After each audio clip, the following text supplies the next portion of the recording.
ದೇವನಾಮಕ್ಕೆ ಸ್ತೋತ್ರವಾಗಲಿ. ಮತ್ತೊಂದು ಆವರ್ತಿ ಈ ಪರಿಶುದ್ಧ ದಿನದಲ್ಲಿ ದೇವರ ಸನ್ನಿಧಾನದಲ್ಲಿ ಈ ಮಾಧ್ಯಮದ ಮೂಲಕ ದೇವರನ್ನು ಆರಾಧಿಸುವುದಕ್ಕೆ ಸರ್ವಶಕ್ತನಾದ ದೇವರು ನಮ್ಮ ಜೀವಿತದಲ್ಲಿ ಕೊಟ್ಟಂಥ ಅವಕಾಶಕ್ಕಾಗಿ ದೇವರಿಗೆ ಸ್ತೋತ್ರ ಮಾಡೋಣ. ಬನ್ನಿ, ಪ್ರಾರ್ಥನೆಯೊಂದಿಗೆ ಇಂದಿನ ಆರಾಧನೆಯನ್ನು ನಾವು ಪ್ರಾರಂಭಿಸುವ. ಭೂಮಿ ಆಕಾಶವನ್ನು ಉಂಟು ಮಾಡಿರುವ ನಮ್ಮ ಪ್ರೀತಿಯ ತಂದೆಯಾದ ದೇವರೇ, ನಿಮ್ಮ ಪರಿಶುದ್ಧ ನಾಮಕ್ಕೆ ಸ್ತೋತ್ರ. ಮತ್ತೊಂದು ಆವರ್ತಿ ಈ ವಾರದ ಮೊದಲನೇ ದಿನದಲ್ಲಿ ಕರ್ತನೆ, ನಿಮ್ಮ ಮಕ್ಕಳಾದ ನಾವು ಕರ್ತನೆ ಈ ಒಂದು ಮಾಧ್ಯಮದ ಮೂಲಕ ನಿಮ್ಮನ್ನು ಆರಾಧಿಸುವುದಕ್ಕೆ ನಮ್ಮ ಜೀವಿತದಲ್ಲಿ ಕೊಟ್ಟಂಥ ಅವಕಾಶಕ್ಕಾಗಿ ಸ್ತೋತ್ರ. ಈ ಮುಂಜಾನೆಯ ಕರ್ತನೆ ಮತ್ತೊಂದು ಆವರ್ತಿ ನಮ್ಮನ್ನು ಸಂಪೂರ್ಣವಾಗಿ ನಿಮ್ಮ ಕರಗಳಿಗೆ ಸಮರ್ಪಿಸ್ತಾ ಇದ್ದೇವೆ. ನಾವು ಹಾಡುವ ಹಾಡುಗಳ ಮೂಲಕವಾಗಿ, ಧ್ಯಾನ ಮಾಡುವಂಥ ವಾಕ್ಯದ ಮೂಲಕ ನಿನ್ನ ನಾಮವನ್ನು ಮಹಿಮೆಪಡಿಸುವಂತೆ ಕೃಪೆ ಮಾಡು. ಪ್ರತ್ಯೇಕವಾಗಿ ಈ ದಿನದಲ್ಲಿ ಕರ್ತನೆ, ನಮ್ಮ ದೇಶದಲ್ಲಿ, ನಮ್ಮ ರಾಜ್ಯದಲ್ಲಿ, ನಮ್ಮ ಪಟ್ಟಣಗಳಲ್ಲಿ ನಡೆಯುವಂಥ ಎಲ್ಲ ಆರಾಧನೆಗಳನ್ನು ನಿಮ್ಮ ಕರಗಳಿಗೆ ಸಮರ್ಪಿಸ್ತಾ ಇದ್ದೇವೆ. ಆಶೀರ್ವದಿಸು.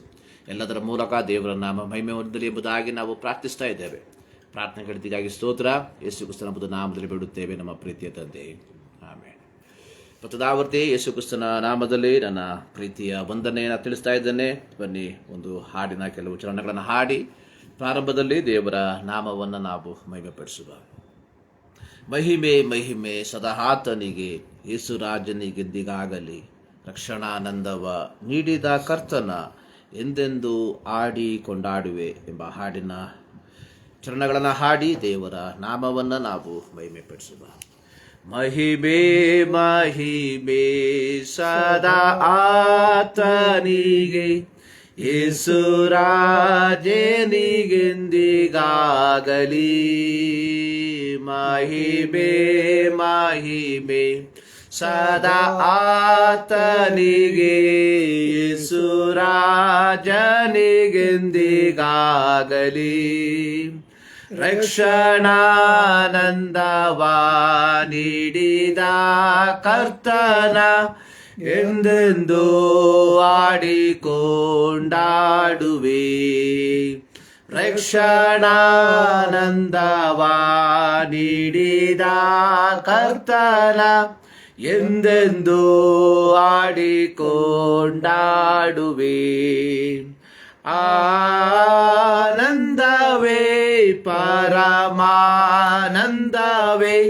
ಸ್ವರ್ಗದಾನಂದವೇ ಎಂದಿಗೂ. ಆನಂದವೇ ಪರಮಾನಂದವೇ, ಸ್ವರ್ಗದಾನಂದವೇ ಎಂದಿಗೂ. ಅತಿಘೋರವಾದ ಪಾಪದ ಬಂಧದಿ ನನ್ನನ್ನೆಂದಿಗೂ ಬಿಡಿಸಿದನು. ಅತಿಘೋರವಾದ ಪಾಪದ ಬಂಧದಿ ನನ್ನನ್ನೆಂದಿಗೂ ಬಿಡಿಸಿದನು. ಕುರುಡನಾಗಿದ್ದೆ, ಕರುಣೆ ತೋರಿದೆ, ಪರಮ ದೃಷ್ಟಿಯ ನೀಡಿದೆ. ಕುರುಡನಾಗಿದ್ದೆ,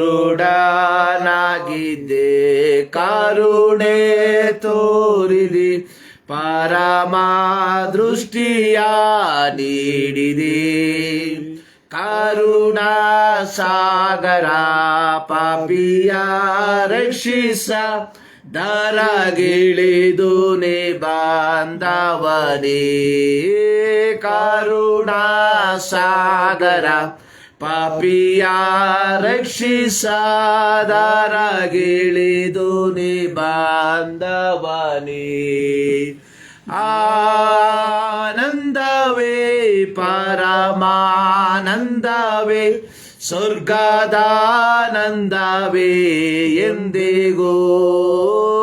ಅತಿಘೋರವಾದ ಪಾಪದ ಬಂಧದಿ ನನ್ನನ್ನೆಂದಿಗೂ ಬಿಡಿಸಿದನು. ಜೀವ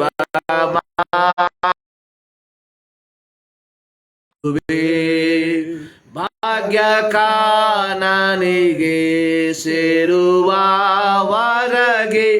ಸದಾ ಆತನ ಹಿಂದೆ ಹೋಗುವೆ. ಭಾಗ್ಯಕಾನನಿಗೆ ಸೇರುವವರೆಗೆ ಸದಾ ಆತನ ಹಿಂದೆ ಹೋಗುವೆ. ಆನಂದವೇ ಪರಮಾನಂದವೇ ಸ್ವರ್ಗದಾನಂದವೇ ಎಂದಿಗೂ ಅತಿಘೋರವಾದ ಪಾಪದ ಬಂಧದಿ ನನ್ನನ್ನೆಂದಿಗೂ ಬಿಡಿಸಿದನು. ಅತಿಘೋರವಾದ ಪಾಪದ ಬಂಧದಿ ನನ್ನನ್ನೆಂದಿಗೂ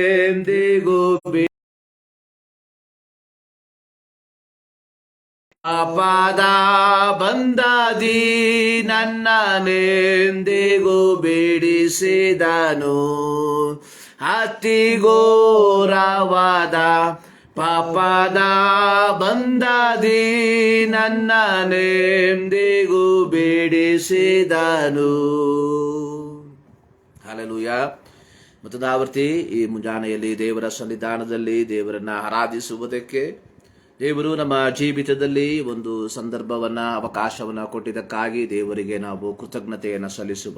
ನಾವು ಹಾಡಿದ ರೀತಿಯಲ್ಲಿ ಮಹಿಮೆ ಮಹಿಮೆ ಸದಾ ಆತನಿಗೆ, ಯೇಸು ರಾಜನಿಗೆಂದಿಗಾಗಲಿ.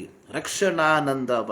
ನಾವು ದೇವರನ್ನ ಆರಾಧಿಸುವಂಥದ್ದು ದೇವರು ನಮ್ಮನ್ನು ರಕ್ಷಿಸಿದರ ಫಲವಾಗಿ, ಪಾಪದಿಂದ ನಮ್ಮನ್ನು ರಕ್ಷಿಸಿದರ ಫಲವಾಗಿ, ನರಕದಿಂದ ದೇವರು ನಮ್ಮನ್ನು ರಕ್ಷಿಸಿದ ಫಲವಾಗಿ. ಇಲ್ಲಿ ಹಾಡುಗಾರನು ಆಡುವಂಥದ್ದು ಕುರುಡನಾಗಿದ್ದೆ. ಆತ್ಮಿಕವಾಗಿ ನಾವು ಕುರುಡರಾಗಿದ್ವಿ. ಆತ್ಮಿಕವಾಗಿ ನಾವು ತಡಕಾಡುವಂಥವರಾಗಿದ್ವಿ. ಕೊಟ್ಟಿರುವಾಗ ನಾವು ಆತನನ್ನ ಆರಾಧಿಸುವುದಕ್ಕೆ, ಆತನನ್ನ ಸ್ತುತಿಸುವುದಕ್ಕೆ ನಾವು ಬಾಧ್ಯಸ್ಥರಾಗಿದ್ದೇವೆ. ಈ ಮುಂಜಾನೆಯಲ್ಲಿ ಪ್ರತ್ಯೇಕವಾಗಿ ನಮ್ಮೊಂದಿಗೆ ಪ್ರಿಯ ಸೇವಕರು ಸೇರಿ ಬಂದಿದ್ದಾರೆ. ಇವರ ಹೆಸರು ಝೀಬಾ ಎಂಬುದಾಗಿ. ಅನೇಕ ವರ್ಷಗಳ ಪರಿಚಯ ಇರುವಂಥದ್ದು ನಾವುಗಳು. ಈ ದಿನದಲ್ಲಿ ನಮ್ಮ ಮಧ್ಯದಲ್ಲಿ ದೇವರನ್ನು ಆರಾಧಿಸುವುದಕ್ಕೆ ದೇವರು ನಮ್ಮ ಜೀವಿತದಲ್ಲಿ ಇಂತಹ ಒಂದು ಸಂದರ್ಭವನ್ನ, ಅವಕಾಶವನ್ನ ಕೊಟ್ಟಿದ್ದಕ್ಕಾಗಿ ನಾನು ದೇವರಿಗೆ ಕೃತಜ್ಞತೆಯನ್ನು ಸಲ್ಲಿಸ್ತಾ ಇದ್ದೇನೆ. ಇಂದಿನ ದೇವರ ವಾಕ್ಯ ಸಂದೇಶವನ್ನ ಅವರು ನಮಗೆ ದಯಪಾಲಿಸುವಂಥವರಾಗಿರ್ತಾರೆ. ಅವರು ಮಲಯಾಳದಲ್ಲಿ ದೇವರ ವಾಕ್ಯವನ್ನು ಸಾರ್ತಾರೆ.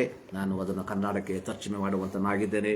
ಬನ್ನಿ, ಈ ಮುಂಜಾನೆಯಲ್ಲಿ ದೇವರ ವಾಕ್ಯವನ್ನು ಕೇಳಿ ದೇವರ ನಾಮವನ್ನು ಮಹಿಮೆಪಡಿಸಿ ಆತನ ಆಧ್ಯಾತ್ಮಿಕವಾದ ಆಶೀರ್ವಾದಗಳನ್ನು ನಮ್ಮ ಜೀವಿತದಲ್ಲಿ ನಾವು ಪಡೆದುಕೊಳ್ಳುವ. ദൈവത്തിന്റെ പരിശുദ്ധമായ നാമം വാഴ്ത്തപ്പെടട്ടെ. ದೇವರ ಪರಿಶುದ್ಧವಾದ ನಾಮಕ್ಕೆ ಮಹಿಮೆ ಉಂಟಾಗಲಿ. ഈ പ്രഭാതത്തിൽ നമ്മെ ഒരുമിച്ച് ദൈവസ്ഥനായിരിക്കാൻ കർത്താവ് നൽകുന്ന നല്ല അവസരത്തിനായി ഞാൻ കർത്താവിന് സ്തോത്രം ചെയ്യുന്നു. ಈ ಮುಂಜಾನೆಯಲ್ಲಿ ನಾವು ಒಟ್ಟಾಗಿ ಸೇರಿ ದೇವರ ಸನ್ನಿಧಾನದಲ್ಲಿ ಆಗಿರುವುದಕ್ಕೆ ದೇವರು ಕೊಟ್ಟಂತ ಅವಕಾಶಕ್ಕಾಗಿ ನಾನು ದೇವರಿಗೆ ಕೃತಜ್ಞತೆಯನ್ನ ಸಲ್ಲಿಸ್ತೇನೆ. ഈ രാവിലത്തെ പ്രഭാതത്തിലെ ദൈവവചന ചിന്തയ്ക്കായിട്ട് ಈ ದಿನದ ದೇವರ ವಾಕ್ಯ ಧ್ಯಾನಕ್ಕಾಗಿ ಎಫೆಸ ಲೇಖನ 1-ാം ಅಧ್ಯಾയം, ಎಫೆಸದವರಿಗೆ ಬರೆದ ಪತ್ರಿಕೆ ಅದರ 1ನೇ ಅಧ್ಯಾಯ, അതിന്റെ 19-20 വാക്യങ്ങൾ, ಅದರ 19 ಮತ್ತು 20ನೇ ವಾಕ್ಯಗಳನ್ನು ನಾವು ಓದಿಕೊಳ್ಳುವ. വിശ്വസിക്കുന്ന നമുക്ക് വേണ്ടി വ്യാപരിക്കുന്ന അവന്റെ ശക്തിയുടെ അളവറ്റ വലിപ്പം ഇന്നതെന്ന് നിങ്ങൾ അറിയേണ്ടതിന് ಪ್ರಾರ್ಥಿക്കുന്നു. ನಂಬುವವರಾದ ನಮ್ಮಲ್ಲಿ ಆತನು ಸಾಧಿಸುವ ಪರಾಕ್ರಮವು ಎಷ್ಟು ಅತಿಶಯವಾದದ್ದೆಂಬುದನ್ನು ನೀವು ತಿಳಿದುಕೊಳ್ಳುವಂತೆ ಅನುಗ್ರಹಿಸಲಿ. അങ്ങനെ അവൻ ക്രിസ്തുവിലും വ്യാപരിച്ചു അവനെ മരിച്ചവരുടെ ഇടയിൽ നിന്ന് ഉയർപ്പിക്കുകയും.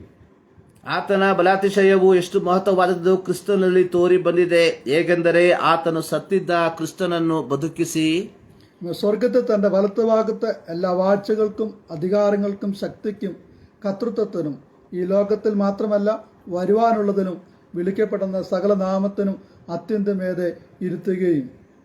ಸಕಲ ರಾಜತ್ವ, ಅಧಿಕಾರ, ಮಹತ್ವ, ಪ್ರಭುತ್ವಾದಿಗಳ ಮೇಲೆಯೂ ಈ ಲೋಕದಲ್ಲಿ ಮಾತ್ರವಲ್ಲದೆ ಬರುವ ಲೋಕದಲ್ಲಿ ಸಹ ಹೆಸರುಗೊಂಡವರ ಮೇಲೆಯೂ ತನ್ನ ಬಲಗಡೆಯಲ್ಲಿ ಕೂಡ್ರಿಸಿ സർവവും അവന്റെ കാൽക്കീഴാക്കി വെച്ച് അവനെ സർവത്തിലും മീതെ തലയാക്കി എല്ലാറ്റിലും എല്ലാം നിറയ്ക്കുന്നവന്റെ നിറവായിരിക്കുന്ന അവന്റെ ശരീരമായ സഭയ്ക്ക് കൊടുക്കുകയും ചെയ്തിരിക്കുന്നു. ಆತನು ಸಮಸ್ತವನ್ನು ಕ್ರಿಸ್ತನ ಪಾದದ ಕೆಳಗೆ ಹಾಕಿದನು. ಇದಲ್ಲದೆ ಆತನು ಎಲ್ಲದರ ಮೇಲೆ ಇರಿಸಿ ಸಭೆಗೆ ಶಿರಸ್ಸನ್ನಾಗಿ ನೇಮಿಸಿದನು.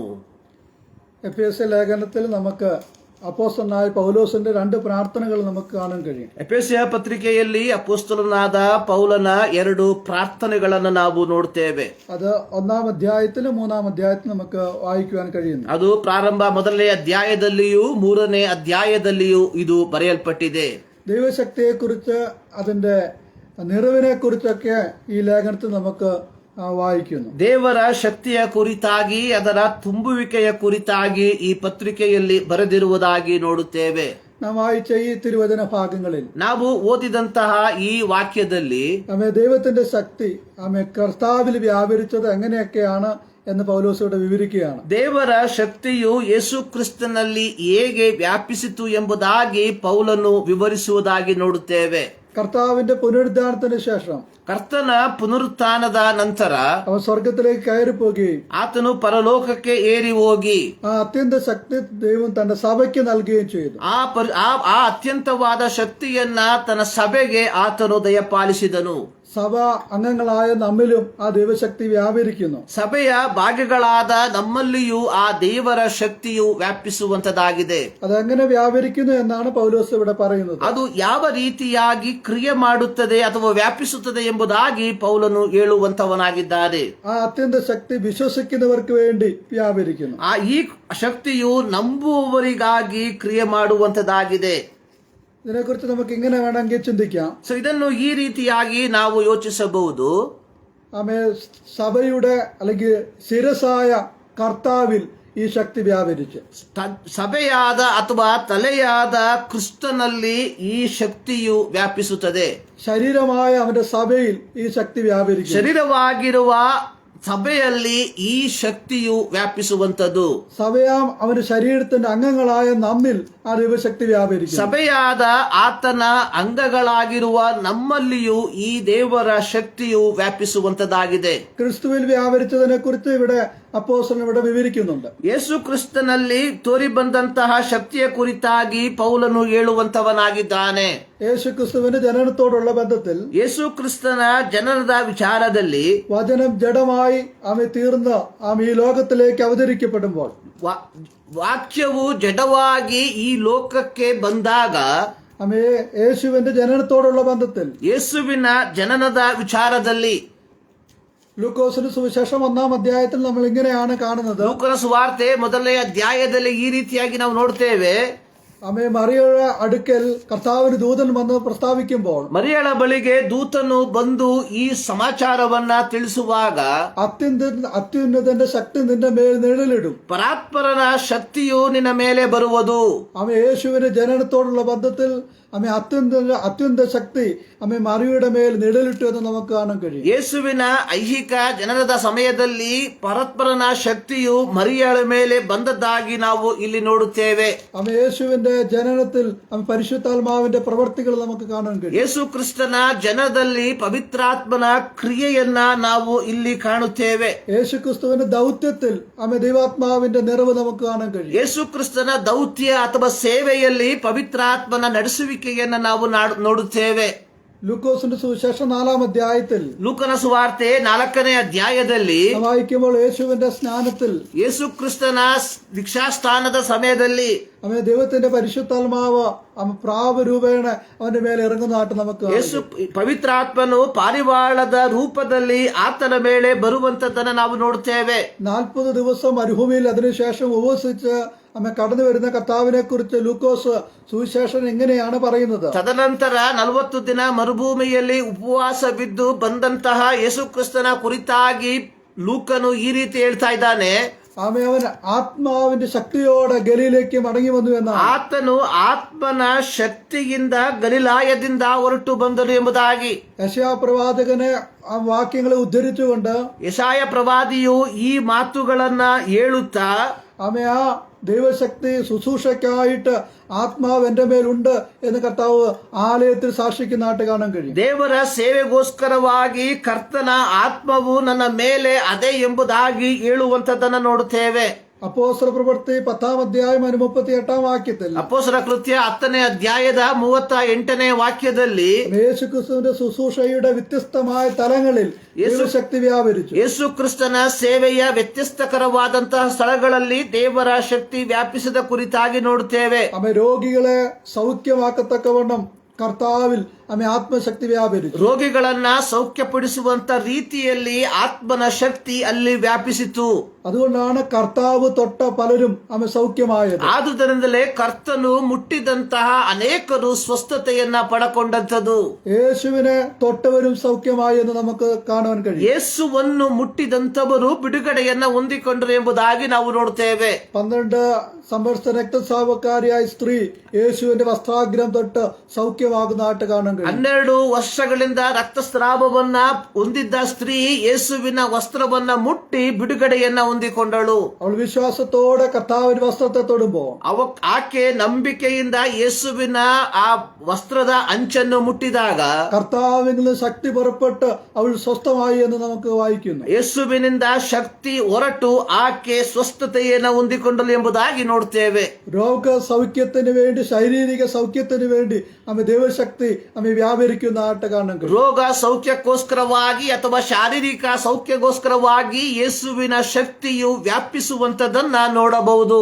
ആമേ പരിശുദ്ധാത്മാവിന്റെ ശക്തിയാൽ ಪವಿತ್ರಾತ್ಮನ ಶಕ್ತಿಯಿಂದ ആമേ ഭൂതബാധിതർ ആമേ വിടുവിക്കപ്പെടുന്നതായിട്ട് നമുക്ക് സുവിശേഷങ്ങൾ കാണുന്നു. ಭೂತ ಬಾಧಿತರು ಬಿಡುಗಡೆ ಹೊಂದುವಂತದನ್ನ ಸುವಾರ್ತೆಗಳಲ್ಲಿ ಓದುತ್ತೇವೆ. ആമേ മരിച്ചവരെ പലരെയും ഉയർപ്പിക്കത്തക്കവണ്ണം ആ കർത്താവിന്റെ ശക്തി പരിശുദ്ധാത്മാവിന്റെ ശക്തി വ്യാപരിക്കുന്നതായിട്ട് നമുക്ക് സുവിശേഷങ്ങളിൽ വായിക്കും. ಮರಣಿಸಿದಂತಹ ಅನೇಕರು ಯೇಸು ಕ್ರಿಸ್ತನ ಶಕ್ತಿಯ ಮೂಲಕವಾಗಿ ಪುನರ್ಜೀವವನ್ನು ಹೊಂದುವಂತದ್ದನ್ನ ನಾವು ಸುವಾರ್ತೆಗಳಲ್ಲಿ ನೋಡುತ್ತೇವೆ.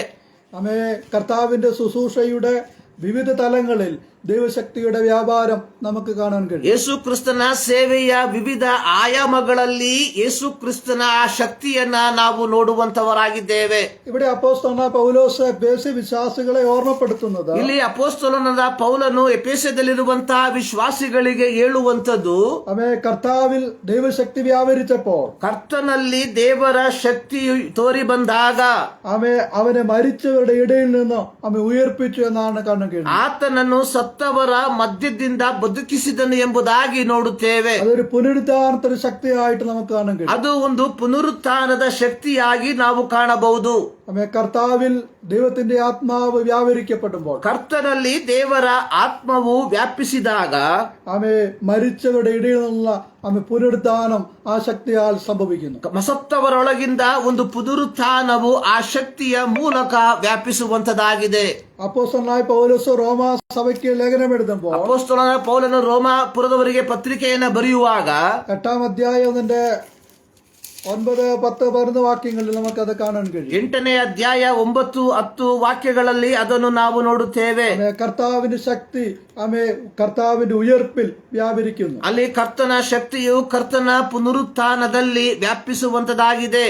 അത് മാത്രമല്ല നമുക്ക് എഫേസ്യ ലേഖനത്തിൽ പറയുകയാണ് അതിന്റെ 1-21 വാക്യത്തിൽ ಎಫೆಸಿಯ 1:21 ಈ ರೀತಿ ಬರೆಯಲ್ಪಟ್ಟಿದೆ, എല്ലാ വാഴ്ചകൾക്കും അധികാരത്വങ്ങൾക്കും ശക്തിക്കും കർത്തൃത്വത്തിനുമൊക്കെ ഏറ്റവും മേളിൽ ഉന്നതമായ സ്ഥിതിയിൽ ആമേ അത്യന്ത ശക്തി അവനെ ഇരുത്തുകയാണ്. ಸಕಲ ರಾಜತ್ವ, ಅಧಿಕಾರ, ಮಹತ್ವ, ಪ್ರಭುತ್ವಾದಿಗಳ ಮೇಲೆ ಆತನ ಶಕ್ತಿಯು ಆತನನ್ನ ಕೂರಿಸುವಂತದಾಗಿದೆ. ആമേ എത്രത്തോളം അവൻ ക്രൂശിലെ മരണത്തോളം അനുസരണമുള്ളവനായി താഴ്ത്തപ്പെട്ട കർത്താവിനെ ಆತನು ಶಿಲುಬೆಯ ಮರಣ ತನಕ ತನ್ನನ್ನು ತಗ್ಗಿಸಿಕೊಂಡಂತಹ ಕರ್ತನನ್ನ ആമേ ഏറ്റവും കർത്താവ് ഉയർത്തുന്നതായിട്ട് കാണാൻ കഴിയും. ಆತನು ಅತ್ಯುನ್ನತವಾದ ಸ್ಥಾನಕ್ಕೆ ಏರಿಸುವಂತದಾಗಿ ನೋಡುತ್ತೇವೆ. അത് ഈ പരിശുദ്ധാത്മാവിന്റെ ശക്തിയാണ്. ಅದು ಈ ಪವಿತ್ರಾತ್ಮನ ಶಕ್ತಿಯ ಮೂಲಕ. അത് മാത്രമല്ല സർവവും അവന്റെ കാൽ കീഴാക്കി വെക്കുന്ന ദൈവശക്തി നമുക്ക് കാണാൻ ಅದು കഴിയും. ಮಾತ್ರವಲ್ಲ, ಸಮಸ್ತವನ್ನು ಆತನ ಪಾದದ ಕೆಳಗೆ ಹಾಕುವಂತಹ ದೇವರ ಶಕ್ತಿ. അത് അങ്ങനെ ക്രിസ്തുവിൽ വ്യാപരിച്ചു. ಹಾಗೆ ಅದು ಕ್ರಿಸ್ತನಲ್ಲಿ ವ್ಯಾಪಿಸಿತು. ക്രിസ്തുവിൽ വ്യാപരിച്ച ദൈവശക്തി, ಕ್ರಿಸ್ತನಲ್ಲಿ ವ್ಯಾಪಿಸಿದಂತಹ ದೇವರ ಶಕ್ತಿ, ആ അത്യന്ത ശക്തി ಆ ಅತ್ಯುನ್ನತವಾದ ಶಕ್ತಿ ആമേ പൗലോസ് ഈ അവസാന വാക്യത്തിൽ 1-ാം അധ്യായത്തിന്റെ അവസാന വാക്യത്തിൽ പറയുന്നത് ಎಫೆಸಿಯ 1 ಕೊನೆಯ ವಾಕ್ಯದಲ್ಲಿ ಹೇಳುವಂತದ್ದು, എല്ലാം നിറയ്ക്കുന്ന ಎಲ್ಲವನ್ನ ತುಂಬಿಸುವಂತ ആമേ അവന്റെ നിറവായ ദൈവസഭയ്ക്ക് അവൻ കൊടുക്കുകയാണ്. ಆತನ ಸಭೆಗೆ ಆತನು ಕೊಟ್ಟಿದ್ದಾನೆ. ആമേ നമുക്ക് അപ്പോസ്തല പ്രവൃത്തി 2-ാം അധ്യായത്തിൽ നമുക്കത് കാണുവാൻ കഴിയും. ಅಪೊಸ್ತಲ ಕೃತ್ಯ 2ನೇ ಅಧ್ಯಾಯದಲ್ಲಿ ಅದನ್ನು ನಾವು ನೋಡುತ್ತೇವೆ. ആമേ പിതാവിനോട് കേട്ട ദൈവിക വാഗ്ദത്തത്തിന് വേണ്ടി ആമേ സഭയായി ആമേ അപ്പോസ്തലന്മാർ ഒരുമിച്ച് കൂടിയിരിക്കുമ്പോൾ ತಂದೆಯಿಂದ ಕೇಳಿದ ಪವಿತ್ರಾತ್ಮನ ದಾನಕ್ಕೋಸ್ಕರವಾಗಿ ಅಪೊಸ್ತಲರು ಒಟ್ಟಾಗಿ ಕೂಡಿರುವಾಗ ആമേ ആ 120 പേര് കൂടിയിരുന്ന ആ സംഘത്തിന്മേലെ ಆ 120 ಜನರು ಸೇರಿದಂತಹ ಆ ಒಂದು ಗುಂಪಿನ ಮೇಲೆ ആമേ കർത്താവിന്റെ പുനരുദ്ധാനത്തിന് ശേഷം ಕರ್ತನ ಪುನರುತ್ಥಾನದ ನಂತರ ആമേ 50-ാം ദിനത്തിൽ 50ನೇ ದಿನದಲ್ಲಿ ആമേ ദൈവത്തിന്റെ പരിശുദ്ധാത്മാവിനെ ദൈവസഭയ്ക്ക് നൽകുന്നതായിട്ട് കാണാൻ കഴിയും. ದೇವರ ಪವಿತ್ರಾತ್ಮನನ್ನ ಸಭೆಗೆ ಕೊಡುವಂತದಾಗಿ ನಾವು ನೋಡುತ್ತೇವೆ. കർത്താവ് സഭയ്ക്ക് ആ അത്യന്ത ശക്തി പകർന്ന് ಕರ್ತನು ಸಭೆಗೆ ಆ ಪವಿತ್ರಾತ್ಮನ ಶಕ್ತಿಯನ್ನ ಕೊಟ್ಟು ആമേ ചെയ്ത പ്രവർത്തികൾ അപ്പോസ്തല പ്രവൃത്തി നമുക്ക് വിവരിക്കുന്നതായിട്ട് കാണുന്നു. ಅದರ ಮೂಲಕವಾಗಿ ಅವರು ಮಾಡಿದಂತಹ ಪ್ರತಿಯೊಂದು ಕಾರ್ಯಗಳನ್ನ ಅಪೊಸ್ತಲ ಕೃತ್ಯದಲ್ಲಿ ಬರೆದಿರುವಂತದಾಗಿ ನೋಡುತ್ತೇವೆ. അതുകൊണ്ടാണ് ദൈവസഭയുടെ പ്രാർത്ഥനയുടെ ശ്രേഷ്ഠത അപ്പോസ്തല പ്രവൃത്തി 12-ാം അധ്യായത്തിൽ നാം വായിക്കുന്നത്. ಆದುದರಿಂದ ಸಭೆಯ ಪ್ರಾರ್ಥನೆಯ ಶ್ರೇಷ್ಠತೆಯನ್ನು ಅಪೊಸ್ತಲ ಕೃತ್ಯ 12ನೇ ಅಧ್ಯಾಯದಲ್ಲಿ ನಾವು ನೋಡುವಂತದ್ದು.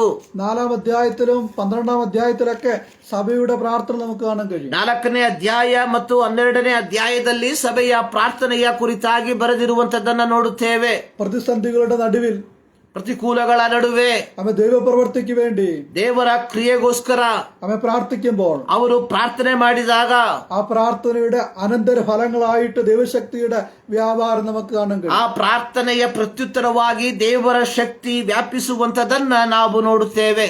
ആമേ ദൈവസഭയ്ക്ക് ശക്തമായ ദൈവത്തിന്റെ വചനങ്ങളെ ಆಮೇ ಘೋಷಿക്കത്തക്കവണ്ണം ದೇವರ ವಾಕ್ಯಗಳನ್ನ ಬಹಳ ಶಕ್ತವಾಗಿ ಸಾರುವುದಕ್ಕೋಸ್ಕರವಾಗಿ ദൈവവരെ ശക്തീകരിക്കുന്നു. ದೇವರು ಅವರನ್ನ ಬಲಪಡಿಸಿದನು. 12-ാം അധ്യായത്തിൽ 12ನೇ ಅಧ್ಯಾಯದಲ್ಲಿ ആമേ ബന്ധിക്കപ്പെട്ട ആമേ തടവറയിലായിരിക്കുന്ന പത്രോസിനെ വിടുവിക്കത്തക്കവണ്ണം ദൈവസഭയുടെ ശ്രദ്ധേറിയ പ്രാർത്ഥന നമുക്ക് കാണാം. ಸೆರೆಮನೆಯಲ್ಲಿ ಬಂಧಿತನಾದಂತಹ ಪೇತ್ರನನ್ನ ಬಿಡುಗಡೆ ಮಾಡುವುದಕ್ಕೆ ದೇವರ ಶಕ್ತಿ ಅಲ್ಲಿ ವ್ಯಾಪಿಸುವಂತದನ್ನ ನಾವು ನೋಡುತ್ತೇವೆ. അതുകൊണ്ടാണ് യാക്കോബ് അപ്പോസ്തലൻ തന്റെ ലേഖനത്തിൽ ಆದುದರಿಂದ ಯಾಕೋಬನು ತನ್ನ ಪತ್ರಿಕೆಯಲ್ಲಿ ദൈവത്തിന്റെ പരിശുദ്ധാത്മാവിനാൽ താൻ ആ ലേഖനം എഴുതുമ്പോൾ ದೇವರ ಪವಿತ್ರಾತ್ಮನಿಂದ ಆ ಒಂದು ಪತ್ರಿಕೆಯನ್ನ ಬರೆಯುವಾಗ ആമേ 5-ാം അധ്യായത്തിൽ നമുക്ക് സഭയുടെ പ്രാർത്ഥനയെ ಆಮೇ അതിന്റെ ആവശ്യകതയൊക്കെ നമുക്ക് കാണാൻ കഴിയും. 5ನೇ ಅಧ್ಯಾಯದಲ್ಲಿ ಅದರ ಪ್ರಾರ್ಥನೆ ಮತ್ತು ಅದರ ಅವಶ್ಯಕತೆಗಳ ಕುರಿತಾಗಿ ಬರೆದಿರುವಂತದನ್ನ ನೋಡುತ್ತೇವೆ. അവനൊരുവൻ രോഗിയായി കിടക്കുമ്പോൾ ബാധിക്കപ്പെട്ട് കിടക്കുമ്പോൾ ನಿಮ್ಮಲ್ಲಿ ಯಾರಾದರೂ ರೋಗಿಗಳಾಗಿ ಮಲಗಿರುವುದಾದರೆ ആമേ വ്യക്തിപരമായ പ്രാർത്ഥന, ವೈಯಕ್ತಿಕವಾದ ಪ್ರಾರ್ಥನೆ, ആമേ കൂട്ടായുള്ള പ്രാർത്ഥന, ಗುಂಪಾಗಿರುವಂತ ಒಂದು ಪ್ರಾರ್ಥನೆ, ആമേ സഭയുടെ പ്രാർത്ഥനയൊക്കെ നമുക്ക് അവിടെ കാണാൻ കഴിയും. ಸಭೆಯ ಪ್ರಾರ್ಥನೆ ಇತ್ಯಾದಿಗಳನ್ನ ನಾವು ನೋಡುತ್ತೇವೆ. ആമേ ആ ഒരു സഭയുടെ അംഗങ്ങളായ ഓരോ വ്യക്തിക്കും ಸಭೆಯ ಭಾಗಗಳಾಗಿರುವ ಪ್ರತಿಯೊಬ್ಬ ವ್ಯಕ್ತಿಗಳು ആമേ സഭയുടെ പ്രാർത്ഥന എത്ര വിലപ്പെട്ടതാണ് എന്ന് നമുക്ക് അവിടെ കാണാൻ കഴിയും. ಇಲ್ಲಿ ಸಭೆಯ ಪ್ರಾರ್ಥನೆ ಎಷ್ಟು ಬಲವುಳ್ಳದು ಎಂಬುದಾಗಿ ನಾವು ನೋಡುತ್ತೇವೆ. ആ സഭയുടെ പ്രാർത്ഥന ആ വ്യക്തിക്ക് അത്യന്തം ബലവും സൗഖ്യവും ആരോഗ്യമൊക്കെ പ്രദാനം ചെയ്യുന്നതായിട്ട് കാണാൻ കഴിയും. ಸಭೆಯ ಪ್ರಾರ್ಥನೆ ರೋಗಿಗೆ ಆರೋಗ್ಯವನ್ನ ಬಿಡುಗಡೆಯನ್ನ ಕೊಡುವಂತದಾಗಿ ಇಲ್ಲಿ ನಾವು ನೋಡುವಂತವರಾಗಿದ್ದೇವೆ. ആമേ ഈ കാലഘട്ടത്തിൽ ಈ ಒಂದು ಕಾಲದಲ್ಲಿ ആമേ ദൈവം തന്റെ പരിശുദ്ധാത്മാവിനാൽ തന്റെ കാര്യങ്ങളെ നിവർത്തിക്കുന്നതായിട്ട് കാണാൻ കഴിയും. ದೇವರು ತನ್ನ ಪವಿತ್ರಾತ್ಮನ ಶಕ್ತಿಯ ಮೂಲಕವಾಗಿ ತನ್ನ ದೌತ್ಯವನ್ನ ಪೂರೈಸುವಂತದಾಗಿ ನೋಡುತ್ತೇವೆ. ആമേ നാം കർത്താവിങ്കിൽ നിന്ന് എന്തെങ്കിലും പ്രാപിക്കുന്നത് ನಾವು ಕರ್ತನಿಂದ ಏನನ್ನಾದರೂ ಹೊಂದಿಕೊಳ್ಳುವಂತದ್ದು അത് ദൈവസഭ മുഖാന്തരമാണ്. ಅದು ದೇವರ ಸಭೆಯ ಮೂಲಕವಾಗಿ, ആമേ സഭ മുഖാന്തരമാണ് ദൈവം നമ്മെ അനുഗ്രഹിക്കുന്നത്. ಸಭೆಯ ಮೂಲಕವಾಗಿ ದೇವರು ನಮ್ಮನ್ನು ಆಶೀರ್ವದಿಸುವಂತವನಾಗಿದ್ದಾನೆ. ഇവിടെ കർത്താവിൽ ആ ദൈവശക്തി വ്യാപരിച്ചു.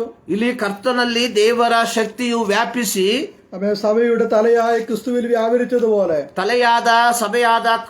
ಸಭೆಯ ತಲೆಯಾದ ಕ್ರಿಸ್ತನಲ್ಲಿ ವ್ಯಾಪಿಸಿದ ರೀತಿಯಲ್ಲಿ ആമേ ശരീരമായ അവന്റെ സഭയിൽ വ്യാപരിക്കുന്നത് പോലെ തന്നെ ಸಭೆಯಲ್ಲಿ ಆತನ ಶಕ್ತಿ ವ್ಯಾಪರಿಸುವಂತಹ ರೀತಿಯಲ್ಲಿ പൗലോസ് ഇവിടെ പറയുകയാണ് ಇಲ್ಲಿ ಪೌಲನು ಹೇಳುವಂತದ್ದು 20-ാം വാക്യത്തിൽ, ಅದರ 20ನೇ ವಾಕ್ಯದಲ್ಲಿ, അങ്ങനെ അവൻ ക്രിസ്തുവിൽ വ്യാപരിച്ചു. ಆ ಕ್ರಿಸ್ತನಲ್ಲಿ ವ್ಯಾಪಿಸಿ ആമേ അതുകൊണ്ട് ಆದುದರಿಂದ വിശ്വസിക്കുന്ന നമുക്ക് വേണ്ടി ആ ദൈവശക്തി വ്യാപരിക്കുകയാണ്. ನಂಬುವವರಾದ ನಮಗೋಸ್ಕರವಾಗಿ ದೇವರ ಶಕ್ತಿಯು ವ್ಯಾಪಿಸುವಂತದಾಗಿದೆ. ആമേ നാം രക്ഷിക്കപ്പെടുന്നത് തന്നെ ನಾವು ರಕ್ಷಣೆಯ ಅನುಭವಕ್ಕೆ ಬರುವಂತದ್ದೇ യേശുവിനെ കർത്താവെന്ന് അംഗീകരിക്കുന്നത് ആത്മാവിനെ കൂടാതെ സാധ്യമല്ല എന്നാണ് ലേഖനത്തിൽ നാം വായിക്കുന്നത്. ಯೇಸು ಕ್ರಿಸ್ತನನ್ನು ಕರ್ತನು ಎಂಬುದಾಗಿ ಒಪ್ಪಿಕೊಳ್ಳುವುದಕ್ಕೆ ಆತ್ಮನ ಸಹಾಯವಿಲ್ಲದೆ ಸಾಧ್ಯವಿಲ್ಲ ಎಂಬುದಾಗಿ ಪತ್ರಿಕೆಗಳಲ್ಲಿ ಬರೆದಿರುವಂತದನ್ನು ನೋಡ್ತೇವೆ.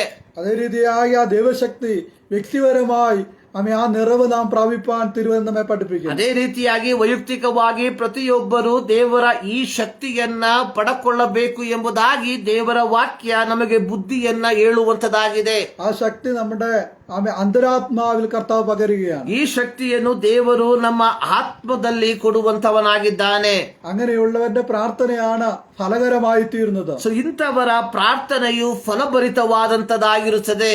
3-ാം അധ്യായത്തിൽ പൗലോസ് അത് വ്യക്തമാക്കുന്നുണ്ട്. 3ನೇ ಅಧ್ಯಾಯದಲ್ಲಿ ಪೌಲನು ಇದನ್ನು ವ್ಯಕ್ತವಾಗಿ ಬರೆಯುತ್ತಾ ಇದ್ದಾನೆ. അതിന്റെ 20-21 വാക്യങ്ങളിൽ ಅದರ 20-21 ವಾಕ್ಯದಲ್ಲಿ എന്നാൽ നാം ചോദിക്കുന്നതിലും നനയ്ക്കുന്നതിലും അത്യന്തപരമായി ചെയ്യുവാൻ നമ്മിൽ വ്യാപരിക്കുന്ന ശക്തിയാൽ കഴിയുന്നവന് ನಾವು ಬೇಡುವುದಕ್ಕಿಂತಲೂ ಯೋಚಿಸುವುದಕ್ಕಿಂತಲೂ ಅತ್ಯಧಿಕವಾಗಿ ಮಾಡುವುದಕ್ಕೆ ಶಕ್ತನಾಗಿರುವ ದೇವರು. നാം ചോദിക്കുന്നതിൽ അധികമായി കർത്താവ് നമുക്ക് നൽകും. ನಾವು ಬೇಡುವುದಕ್ಕಿಂತಲೂ ಅಧಿಕವಾಗಿ ದೇವರು ನಮಗೆ ದಯ ಪಾಲಿಸುತ್ತಾನೆ. നാം ചോദിക്കുന്നത് നമുക്ക് നൽകുവാൻ നമ്മുടെ കർത്താവ് മതിയായവനാണ്. ನಾವು ಬೇಡುವಂತದನ್ನ ಕೊಡುವುದಕ್ಕೆ ನಮ್ಮ ದೇವರು ಶಕ್ತನಾಗಿದ್ದಾನೆ. പൗലോസ് പറയാണ് നാം ചോദിക്കുന്നതിന് അധികമായി നൽകുവാൻ കർത്താവ് നമ്മുടെ ശക്തനാണ്. ಇಲ್ಲಿ ಪೌಲನು ಹೇಳುವಂತದ್ದು ನಾವು ಬೇಡುವುದಕ್ಕಿಂತಲೂ ಅಧಿಕವಾಗಿ ಕೊಡುವುದಕ್ಕೆ ಕರ್ತನು ಶಕ್ತನಾಗಿದ್ದಾನೆ. നമ്മുടെ ചിന്തകൾക്കും ആലോചനകൾക്കും നൽകുവാൻ അതിൽ അധികമായി നൽകുവാൻ നമ്മെ കർത്താവ് മതിയായവനാണ്. ನಾವು ಯೋಚಿಸುವುದಕ್ಕಿಂತಲೂ ಚಿಂತಿಸುವುದಕ್ಕಿಂತಲೂ ಅಧಿಕವಾಗಿ ಕೊಡುವುದಕ್ಕೂ ಕರ್ತನು ಶಕ್ತನಾಗಿದ್ದಾನೆ. അങ്ങനെ അത് നമ്മുടെ ജീവിതത്തിൽ നൽകത്തക്കവണ്ണം ആ അത്യന്ത ശക്തി നമ്മിൽ വ്യാപരിക്കുന്നു എന്നാണ് പൗലോസ് ഓർമ്മപ്പെടുത്തുന്നത്. ಸೊ ಇಂತಹ ಅತ್ಯಂತವಾದ ಶಕ್ತಿಯು ನಮ್ಮಲ್ಲಿ ವ್ಯಾಪಿಸುತ್ತಿದೆ ಎಂಬುದಾಗಿ ಪೌಲನು ಇಲ್ಲಿ ಹೇಳುವಂತವನಾಗಿದ್ದಾನೆ. ഇന്ന് പകൽ ആ അത്യന്ത ശക്തിയാൽ ಈ ಮುಂಜಾನೆಯಲ್ಲಿ ಈ ಒಂದು ಶಕ್ತಿಯ ಮೂಲಕವಾಗಿ നമ്മുടെ പ്രാർത്ഥനയുടെ ഫലങ്ങൾ നമുക്ക് അനുഭവിപ്പാൻ കഴിയും. ನಮ್ಮ ಪ್ರಾರ್ಥನೆಯ ಉತ್ತರಗಳನ್ನ ಅನುಭವಿಸುವುದಕ್ಕೆ ಸಾಧ್ಯವಾಗ್ತದೆ. എഫേസ്യ ലേഖനത്തിൽ നമുക്ക് 5-ാം അധ്യായത്തിന്റെ അവസാന ഭാഗങ്ങളിലേക്ക് വരുമ്പോൾ ಎಫೆಸೀಯ ಪತ್ರಿಕೆ 5ನೇ ಅಧ್ಯಾಯದ ಕೊನೆಯ ಭಾಗದಲ್ಲಿ ನಾವು ಸೇರಿ ಬರುವಾಗ അതിന്റെ 15 തൊട്ട് 21 വരെയുള്ള വാക്യങ്ങളിൽ ಅದರ 15ರಿಂದ 21 ವಾಕ್ಯಗಳಲ್ಲಿ അത് വ്യക്തിപരമായ ജീവിതത്തിൽ ಅದು ವೈಯಕ್ತಿಕವಾದ ಜೀವಿತದಲ್ಲಿ അത് സഭയിൽ ಅದು ಸಭೆಯಲ್ಲಿ ആത്മനിറവ് നമുക്കുണ്ടാകണമെന്ന് നമ്മെ ഓർമ്മപ്പെടുത്തും. ಅದು ಆತ್ಮನ ತುಂಬುವಿಕೆ ನಮ್ಮಲ್ಲಿ ಇರಬೇಕು ಎಂಬುದಾಗಿ ತಿಳಿಸುವಂತದಾಗಿದೆ. അതിന്റെ 22 തൊട്ട് 6ന്റെ 4 വരെയുള്ള വാക്യങ്ങളിൽ 5ನೇ ಅಧ್ಯಾಯ 22ನೇ ವಾಕ್ಯದಿಂದ 6ನೇ ಅಧ್ಯಾಯದ 4ನೇ ವಾಕ್ಯದ ತನಕ ആ ദൈവശക്തി നമ്മുടെ കുടുംബങ്ങളിൽ വ്യക്തിപരമായി അനുഭവിപ്പാൻ തിരുവനന്തപുരം ഓർമ്മപ്പെടുത്തുന്നു. ಸೊ ಈ ದೇವರ ಶಕ್ತಿಯನ್ನ ನಮ್ಮ ಕುಟುಂಬಗಳಲ್ಲಿ ವೈಯಕ್ತಿಕವಾಗಿ ಅನುಭವಿಸಬೇಕು ಎಂಬುದಾಗಿ ದೇವರ ವಾಕ್ಯ ನಮ್ಮನ್ನ ಬೋಧಿಸುವಂತದಾಗಿದೆ. അത് ഭാര്യയിൽ, ഭർത്താവിൽ, ಅದು ಹೆಂಡತಿ ಮಕ್ಕಳಲ್ಲಿ, മാതാപിതാക്കളിൽ, ತಂದೆ ತಾಯಿಗಳಲ್ಲಿ, മക്കളിലാക്കി ദൈവശക്തി വ്യാപരിക്കണമെന്ന് തിരുവചനം ഓർമ്മപ്പെടുത്തുന്നു. ನಮ್ಮ ಮಕ್ಕಳಲ್ಲಿಯೂ ಈ ದೇವರ ಶಕ್ತಿ ವ್ಯಾಪಿಸಬೇಕೆಂಬುದಾಗಿ ಸತ್ಯವೇದವು ನಮ್ಮನ್ನ ಬೋಧಿಸುವಂತದಾಗಿದೆ. അങ്ങനെയെങ്കിൽ മാത്രമേ നമ്മുടെ കുടുംബ ജീവിതത്തിൽ ಹೀಗಿರುವುದಾದ್ರೆ ಮಾತ್ರ ನಮ್ಮ ಕೌಟುಂಬಿಕ ಜೀವಿತದಲ್ಲಿ നമ്മുടെ ഉത്തരവാദിത്തങ്ങളിൽ ನಮ್ಮ ಜವಾಬ್ದಾರಿಗಳನ್ನ നമുക്ക് നിവർത്തിക്കുവാൻ നമുക്ക് സാധ്യമായി തീരും. ನಮ್ಮಿಂದ ನಿರ್ವಹಿಸುವುದಕ್ಕೆ ಸಾಧ್ಯವಾಗಿ ಮಾರ್ಪಡುವಂತದ್ದು. അതിന്റെ 5 തൊട്ട് 9 വരെയുള്ള വാക്യങ്ങളിൽ 6ನೇ ಅಧ್ಯಾಯ 5ರಿಂದ 9 ವಾಕ್ಯಗಳಲ್ಲಿ അത് ദാസന്മാരിൽ മേലും യജമാന്മാരുടെ മേലും ആ ദൈവശക്തി വ്യാപരിക്കുമ്പോൾ ಅದು ಈ ದಾಸರ ಮೇಲೆಯೂ ಯಜಮಾನರ ಮೇಲೆಯೂ ಈ ದೇವರ ಶಕ್ತಿ ವ್ಯಾಪಿಸುವಾಗ ആത്മനിറവിന്റെ അനുഭവം ഉണ്ടാകുമ്പോൾ ಆತ್ಮನ ತುಂಬುವಿಕೆಯ ಅನುಭವಗಳು ಉಂಟಾಗುವಾಗ അവരുടെ ഉത്തരവാദിത്തങ്ങൾ നിറവേടുകയായി ചെയ്യുവാൻ അവർക്ക് സാധ്യമാകും. ಅವರ ಜವಾಬ್ದಾರಿಗಳನ್ನ ಚಾಚು ಚಪ್ಪದೆ ಮಾಡುವುದಕ್ಕೆ ಸಹಾಯವಾಗುವಂತದಾಗಿದೆ. ആ ദൈവശക്തി നമ്മുടെ ആത്മീയ ജീവിതത്തിൽ ആത്മീയ പോരാട്ടത്തിൽ നമുക്കുണ്ടാകണം. ನಾವು ಈ ಆತ್ಮಿಕ ಶಕ್ತಿ ನಮ್ಮ ಆತ್ಮಿಕ ಹೋರಾಟದ ನಡುವೆ ಇರಬೇಕಾಗಿರುವಂತದಾಗಿದೆ. അത് 6-ാം അധ്യായം 10 തൊട്ടുള്ള വാക്യങ്ങൾ നമുക്ക് കാണാൻ കഴിയും. 6ನೇ ಅಧ್ಯಾಯ 10ರಿಂದ ಕೆಳಗಿನ ವಾಕ್ಯದಲ್ಲಿ ನಾವು ಇದನ್ನು ನೋಡುತ್ತೇವೆ. നാം ആത്മീയ ജീവിതത്തിൽ ನಮ್ಮ ಆತ್ಮಿಕ ಜೀವಿತದಲ್ಲಿ നമ്മൾ ഒരു പോരാട്ട ഭൂമിയിലാണ് നിൽക്കുന്നത്. ನಾವು ಒಂದು ಹೋರಾಟ ರಣರಂಗದಲ್ಲಿ ನಿಂತಿದ್ದೇವೆ.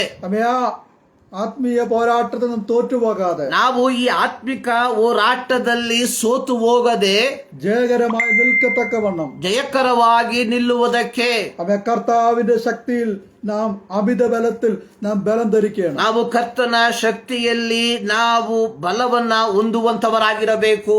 അവൻ അതിന്റെ 10ാം വാക്യത്തിൽ ഇങ്ങനെ നാം വായിക്കുന്നു, ಅದರ 10ನೇ ವಾಕ್ಯದಲ್ಲಿ ಈ ರೀತಿ ಬರೆಯಲ್ಪಟ್ಟಿದೆ, ഒടുവിൽ കർത്താവിലും അവന്റെ അമിത ബലത്തിന് ശക്തിപ്പെടുവീൻ എന്നാണ് തിരുവനന്തപുരം ഓർമ്മപ്പെടുന്നത്. ಕಡೆ ಮಾತೇನೆಂದರೆ ನೀವು ಕರ್ತನನ್ನು ಆತನ ಅತ್ಯಧಿಕವಾದ ಶಕ್ತಿಯನ್ನು ಆಶ್ರಯಿಸಿಕೊಳ್ಳಿರಿ ಎಂಬುದಾಗಿ. വ്യക്തിപരമായ ജീവിതത്തിൽ ವೈಯಕ್ತಿಕವಾದ ಜೀವಿತದಲ್ಲಿ അവൻ ആത്മീയ പോരാട്ടത്തിൽ നിലനിൽക്കത്തക്കവണ്ണം ಆತ್ಮಿಕವಾದ ಹೋರಾಟದಲ್ಲಿ ನಿಲ್ಲಬೇಕಾದರೆ അവൻ ഒടുവിൽ അവൻ ആ പോരാട്ടം കഴിഞ്ഞ് നിൽക്കത്തക്കവണ്ണം ദൈവശക്തിയുടെ വ്യാപാരം നമ്മിൽ ഉണ്ടാകുവാൻ തിരുവചനം നമ്മെ പഠിപ്പിച്ചു. ಈ ಹೋರಾಟದಲ್ಲಿ ನಿಲ್ಲಬೇಕಾದರೆ ದೇವರ ಶಕ್ತಿ ನಮಗೆ ಬೇಕೆಂಬುದಾಗಿ ಸತ್ಯವೇದ ನಮಗೆ ಬೋಧಿಸುವಂತದ್ದಾಗಿದೆ. റോമാലേഖനം 8ാം അധ്യായത്തിന്റെ 11ാം വാക്യത്തിൽ നാം ഇങ്ങനെയാണ് വായിക്കുന്നത്, ರೋಮ ಪತ್ರಿಕೆ 8ನೇ ಅಧ್ಯಾಯದ 11ನೇ ವಾಕ್ಯದಲ್ಲಿ ಈ ರೀತಿ ಬರೆಯಲ್ಪಟ್ಟಿದೆ, അവൻ കർത്താവിനെ മരിച്ചവരിൽ നിന്ന് ഉയർപ്പിച്ചവന്റെ ആത്മാവ് നമ്മിൽ വസിക്കുന്നുവെങ്കിൽ ಯೇಸುವನ್ನು ಸತ್ತವರೊಳಗಿಂದ ಜೀವಿತನಾಗಿ ಎಬ್ಬಿಸಿದ ಆತ್ಮನು ನಮ್ಮಲ್ಲಿ ವಾಸಿಸುವುದಾದರೆ അവൻ നമ്മുടെ മർത്യ ശരീരങ്ങളെയും അവൻ ഉയർപ്പിക്കും. ಆತನು ನಮ್ಮ ಮರ್ತ್ಯು ದೇಹಗಳನ್ನು ಸಹ ಬದುಕಿಸುತ್ತಾನೆ. അവൻ നമ്മിൽ വ്യാപരിക്കുമ്പോൾ ಈ ಶಕ್ತಿ ನಮ್ಮಲ್ಲಿ ವ್ಯಾಪಿಸುವಾಗ അവൻ കർത്താവിന്റെ മടങ്ങി വരവിനോടുള്ള ബന്ധത്തിൽ ಕರ್ತನ ಎರಡನೆಯ ಬರೋಣದ ವಿಚಾರದಲ್ಲಿ തെസ്സലോനിക്ക ലേഖനം 4ാം അധ്യായത്തിൽ നാം എങ്ങനെ വായിക്കുന്നു, ಥೆಸಲೋನಿಕ ಪತ್ರಿಕೆ 4ನೇ ಅಧ್ಯಾಯದಲ್ಲಿ ಈ ರೀತಿ ಓದ್ತೇವೆ, അവൻ ക്രിസ്തുവിൽ മരിച്ചവർ മുമ്പേ ഉയർത്തെഴുന്നേൽക്കുന്ന ಕ್ರಿಸ್ತನಲ್ಲಿ ನಿದ್ರೆ ಹೊಂದಿದವರು ಮೊದಲು ಎದ್ದು ಹೋಗ್ತಾರೆ, ജീവനോടെ ശേഷിക്കുന്ന നാം രൂപാന്തരപ്പെടത്തക്കവണ്ണം ಜೀವದಿಂದಿರುವ ನಾವು ರೂಪಾಂತರಗೊಳ್ಳುತ್ತೇವೆ. അവൻ ആ പുനരുദ്ധാനത്തിന്റെ ശക്തി ಈ ಪುನರುತ್ಥಾನದ ಶಕ್ತಿ നമ്മിൽ വ്യാപരിക്കുന്നെങ്കിൽ മാത്രമേ ನಮ್ಮಲ್ಲಿ ವ್ಯಾಪರಿಸುವುದಾದರೆ ಮಾತ್ರ അവൻ നമുക്ക് കർത്താവിന്റെ വരവിൽ എടുക്കപ്പെടുവാൻ സാധ്യമാകും. ನಾವು ಕರ್ತನ ಬರೋಣದಲ್ಲಿ ಕಾಣಲ್ಪಡುವುದಕ್ಕೆ ಸಾಧ್ಯವಾಗ್ತದೆ. അവൻ ക്രിസ്തുവിൽ വ്യാപരിച്ച ಕ್ರಿಸ್ತನಲ್ಲಿ ವ್ಯಾಪಿಸಿದಂತಹ അവൻ ദൈവശക്തിയുടെ വ്യാപാരം ದೇವರ ಶಕ್ತಿಯ ಆ ಒಂದು ಪ್ರಸಾರ അവൻ വിശ്വസിക്കുന്ന നമുക്ക് വേണ്ടി വ്യാപരിക്കുന്ന നമുക്ക് കാണാൻ കഴിയും. ನಂಬುವಂತಹ ನಮ್ಮ ಮೇಲೂ ಸಹ ಕ್ರಿಯೆ ಮಾಡುತ್ತದೆ ಎಂಬುದಾಗಿ ನಾವು ಈ ವಾಕ್ಯದಲ್ಲಿ ನೋಡ್ತೇವೆ. അവൻ ദൈവം നമുക്ക് നൽകിയ ക്രിസ്തീയ ദൗത്യത്തിന്റെ ശുശ്രൂഷകൾ ಕ್ರಿಸ್ತನು ನಮಗೆ ಕೊಟ್ಟಿರುವಂತಹ ಸೇವೆಯ ಉದ್ದೇಶಗಳನ್ನ നമുക്ക് പൂർത്തീകരിക്കണമെങ്കിൽ ನಾವು ಇದನ್ನ ಪೂರ್ತಿಗೊಳಿಸಬೇಕಾದರೆ അവൻ നമ്മുടെ ആയുസ്സിൽ ನಮ್ಮ ಆಯುಸ್ಸಿನಲ್ಲಿ ദൈവശക്തിയുടെ അവൻ അത്യന്ത ശക്തിയുടെ ആ വ്യാപാരം നമുക്ക് അനുഭവിപ്പാൻ കഴിയണം. ದೇವರ ಶಕ್ತಿ ನಾವು ಅನುಭವಿಸುವಂತವರಾಗಿರಬೇಕು.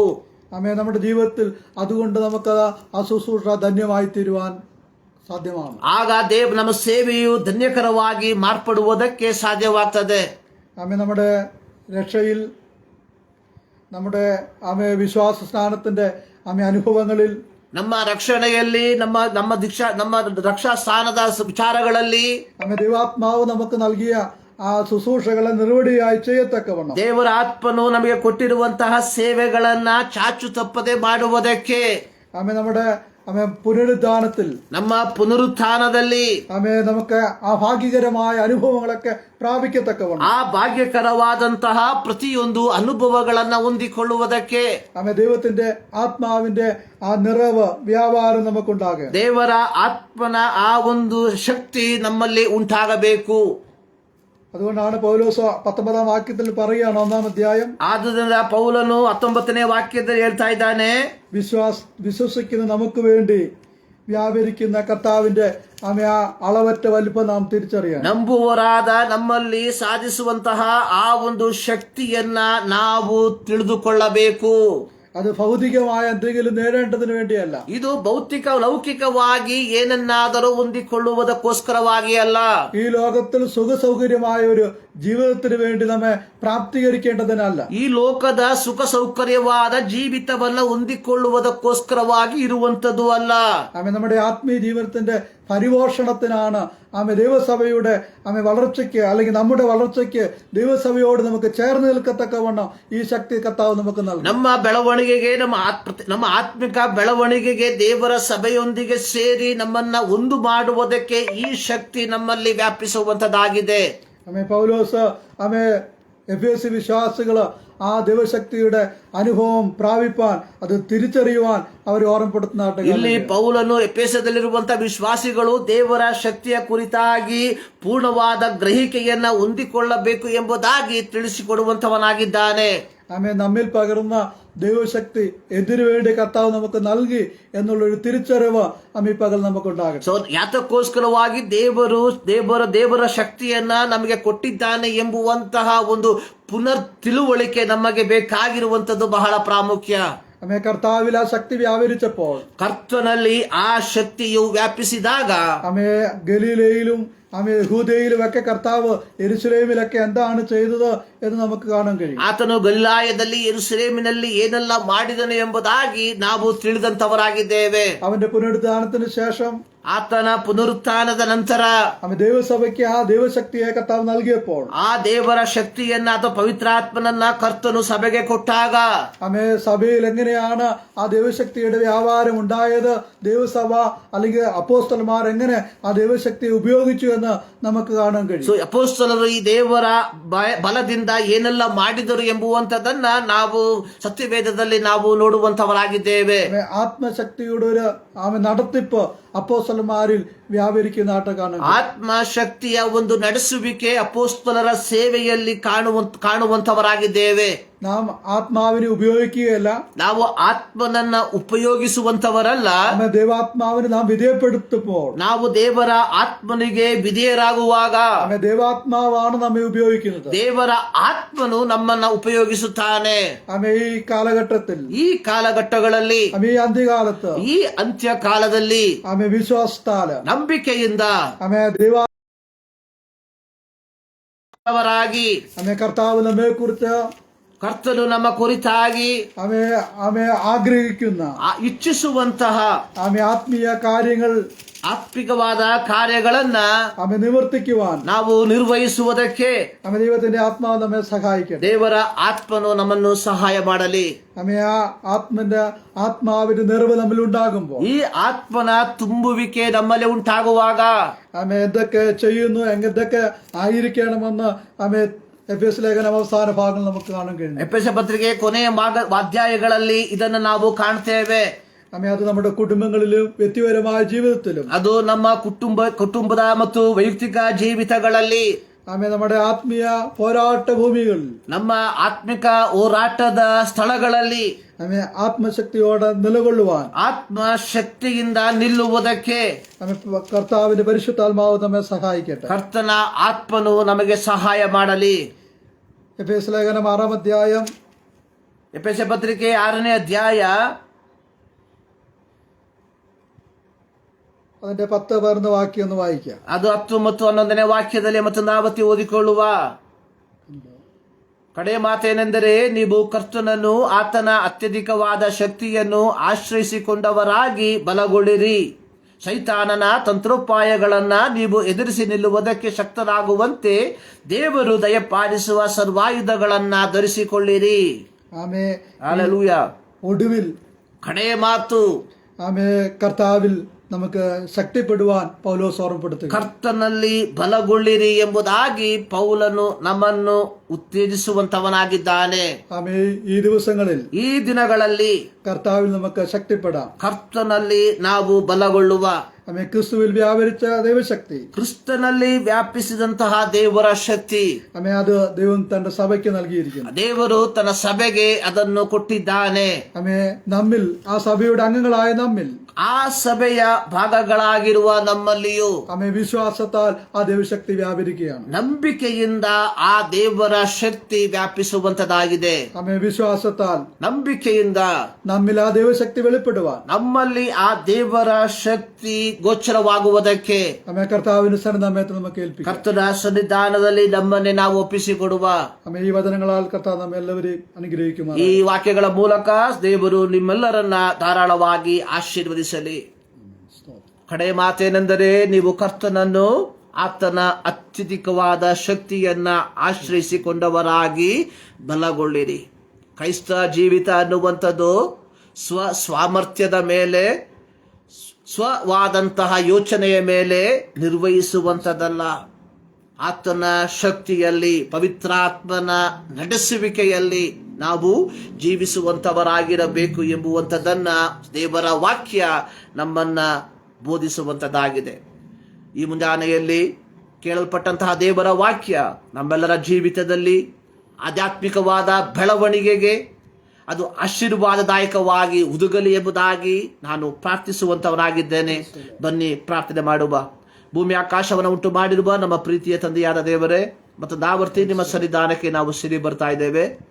ಈ ವಾರದ ಮೊದಲನೇ ದಿನದಲ್ಲಿ ಈ ಒಂದು ಮಾಧ್ಯಮದ ಮೂಲಕ ಮತ್ತು ನಾವರ್ತಿ ನಿಮ್ಮನ್ನ ಆರಾಧಿಸುವುದಕ್ಕೆ, ನಿಮ್ಮನ್ನ ಸ್ತುತಿಸುವುದಕ್ಕೆ, ನಿಮ್ಮ ವಾಕ್ಯವನ್ನು ಧ್ಯಾನ ಮಾಡುವುದಕ್ಕೆ ನಮ್ಮ ಜೀವಿತದಲ್ಲಿ ಕೊಟ್ಟಂತ ಅವಕಾಶಕ್ಕಾಗಿ ಸ್ತೋತ್ರ. ಕೇಳಲ್ಪಟ್ಟಂತ ದೇವರ ವಾಕ್ಯ ನಮ್ಮ ಜೀವಿತದಲ್ಲಿ 30ರಷ್ಟು 60ರಷ್ಟು 100ರಷ್ಟು ಫಲ ಕೊಡುವಂತೆ ಕೃಪೆ ಮಾಡಿ ಎಂಬುದಾಗಿ ನಾವು ಪ್ರಾರ್ಥಿಸುವಂತವರಾಗಿದ್ದೇವೆ. ಪ್ರತ್ಯೇಕವಾಗಿ ನಿಮ್ಮ ದಾಸರಿಗಾಗಿ ಸ್ತೋತ್ರ. ಆಶೀರ್ವದಿಸು, ನಿನ್ನ ಕೃಪೆಯಲ್ಲಿ ತುಂಬಿಸು, ನಿಮ್ಮ ಸೇವೆಯಲ್ಲಿ ಅತ್ಯಧಿಕವಾಗಿ ಉಪಯೋಗಿಸು ಎಂಬುದಾಗಿ ನಾವು ಪ್ರಾರ್ಥಿಸುವಂತವರಾಗಿದ್ದೇವೆ. ಈ ಸಂದರ್ಭದಲ್ಲಿ ಈ ದೇವರ ವಾಕ್ಯವನ್ನು ಕೇಳಿರುವಂತ ನಿಮ್ಮ ಮಕ್ಕಳಿಗಾಗಿ ಸ್ತೋತ್ರ. ಪ್ರತ್ಯೇಕವಾಗಿ ಕರ್ತನೆ, ಈ ದಿನದಲ್ಲಿ ಕರ್ತನೆ ನಡೆಯಲಿರುವಂತಹ ಪ್ರತಿಯೊಂದು ಆರಾಧನೆಗಳನ್ನ ನಿಮ್ಮ ಕರಗಳಿಗೆ ಸಮರ್ಪಿಸ್ತಾ ಇದ್ದೇವೆ. ಆಶೀರ್ವದಿಸು. ನಿನ್ನ ನಾಮ ಮಹಿಮೆ ಈ ದಿನದಲ್ಲಿ ಕರ್ತನೆ ಆರಾಧನೆಯ ಮೂಲಕ ಉಂಟಾಗಲಿ ಎಂಬುದಾಗಿ ನಾವು ಮತ್ತೊಂದಾವರ್ತಿ ಪ್ರಾರ್ಥಿಸುತ್ತೇವೆ. ನಮ್ಮ ಪ್ರಾರ್ಥನೆ ಕೇಳಿದ್ದಕ್ಕಾಗಿ ಸ್ತೋತ್ರ. ಎಲ್ಲ ಸ್ತುತಿ, ಘನ, ಮಾನ, ಮಹಿಮೆ ನಿಮಗೆ ಮಾತ್ರ ಸಲ್ಲಿಸುತ್ತಾ ಎಲ್ಲ ನಮಗಾಗಿ ಜೀವ ಕೊಟ್ಟಂತ ಯೇಸು ಕ್ರಿಸ್ತನ ನಾಮದಲ್ಲಿ ಬೇಡುತ್ತೇವೆ ನಮ್ಮ ಪ್ರೀತಿಯ ತಂದೆ, ಆಮೇನ್. ನಮ್ಮ ತಂದೆಯಾದ ಯೇಸು ಕ್ರಿಸ್ತನ ಕೃಪೆ, ತಂದೆಯಾದ ದೇವರ ಪ್ರೀತಿ, ಪವಿತ್ರಾತ್ಮನ ನ್ಯೂನತೆಯು ನಮ್ಮೆಲ್ಲರ ಸಂಗಡ ಇಂದಿನಿಂದ ಸದಾಕಾಲವೂ ನೆಲೆಯಾಗಿರಲಿ. ಆಮೇನ್. ದೇವರು ನಿಮ್ಮೆಲ್ಲರನ್ನ ಧಾರಾಳವಾಗಿ ಆಶೀರ್ವದಿಸಲಿ. ಪ್ರತ್ಯೇಕವಾಗಿ ದೇವರ ದಾಸರಿಗೆ ನನ್ನ ಹೃದಯಪೂರ್ವಕವಾದ ವಂದನೆಯನ್ನ ಸಲ್ಲಿಸುವಂತವನಾಗಿದ್ದೇನೆ.